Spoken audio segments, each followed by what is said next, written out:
పూరా లోకల్. అధ్యక్ష, మనం ఒకసారి 2008 సంవత్సరానికి ఒక్కసారి పోయి రావాలి సార్. మనం ఉమ్మడి ఆంధ్రప్రదేశ్ రాష్ట్రంలో అప్పటి నాయకుడు మానీయుడు రాజశేఖర్ రెడ్డి గారు పేదవాళ్లకు విద్యను అందించాలనేటువంటి తలంపుతో కొంత కృషి చేసింది సార్. అందులో భాగంగా అప్పటి కాంగ్రెస్ పార్టీ ప్రభుత్వం ఫీజు రియంబర్స్మెంట్ పథకాన్ని తీసుకొచ్చింది సార్. 2008 ఆగస్టులో అనుకుంటా సార్. తీసుకొస్తే ఆ ఫీజు ఆ ప్రభుత్వ లక్ష్యము ఆ నాయకుడు ఆలోచన కరెక్ట్గానే ఉంది సార్. కానీ ఇబ్బడి ముబ్బడిగా ఇంజనీరింగ్ కాలేజీలు పుట్టినాయి సార్. ఇక ఇబ్బడి ముబ్బడిగా ఇంజనీరింగ్ కాలేజీ పుట్టి ఈ ఫీజు రియంబర్స్మెంటు ప్రభుత్వ ఖజానాలోంచి నేరుగా వాళ్ళ ఖజానాలోకి వెళ్ళిపోయింది.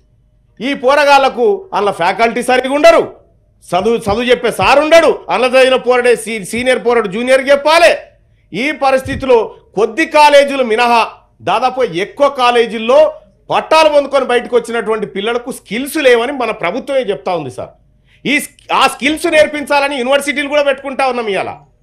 ఇవాళ ఫీజు రియంబర్స్మెంట్ రూపంలో ఆనాడు రాజశేఖర్ రెడ్డి గారు ఎంత ప్రయత్నం చేసినా ఇవాళ దినదిన గండం నూరే లాయిస్ అన్నట్టు ఫీజు రియంబర్స్మెంట్ బకాయిలు పాపం పెరిగినట్టు పెరిగిపోయినాయి.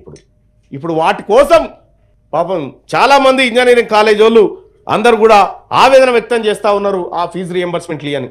ఈ కాలేజీల అధ్యక్ష, ఈ ఇంజనీరింగ్ కాలేజీలు విద్యను వ్యాపారంగా మలిచినటువంటి వాళ్ళు ఎవరైతే ఉన్నారో మొత్తం ఒక కార్పొరేట్ గుత్తాధిపత్యంలోకి వెళ్ళిపోయింది అధ్యక్ష. 1వ తరగతి నుంచి ఇప్పుడు అరే నువ్వు 5-6 ఏళ్ళకి వస్తే కూడా బడికి పోమంటే పోకపోతే ఇద్దరు బట్టి గుంజుకపోగా బల్లె దొరదం సార్.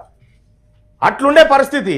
ఇవాళ 1-2 ఏళ్ళు రాగానే వానికి ప్లే స్కూలు, ఆడుకునే స్కూలు సరే రావాలి అధ్యక్ష. ఇప్పుడు ఉన్నటువంటి కాలంలో పిల్లలు నేర్చుకుంటే తప్పేం కాదు. కానీ అధ్యక్ష ఎంత ఘోరం అంటే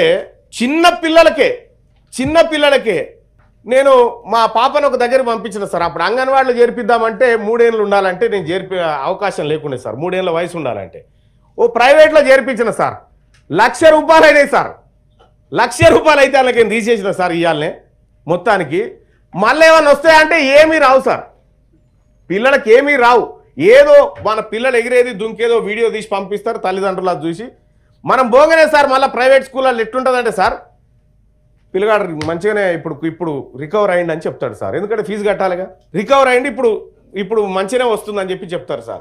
వీళ్ళ కథలు వీళ్ళ లాజిక్లు అన్నీ చూస్తూ ఉంటే సార్ ఈ విద్యను కంప్లీట్గా ప్రభుత్వం ఆధీనంలోకి తీసుకోవాలి సార్. గతంలో ఒకసారి ఆర్టీసీని కనుక ఇది ప్రైవేట్ సర్వీసులను ఆర్టీసీలో విలీనం చేసుకున్నట్టుగా ఈ ప్రైవేటు కార్పొరేట్ వ్యవస్థలన్నింటినీ ప్రభుత్వం తన విలీనంలోకి చేసుకోవాల్సినటువంటి అవసరం ఉంటుంది సార్.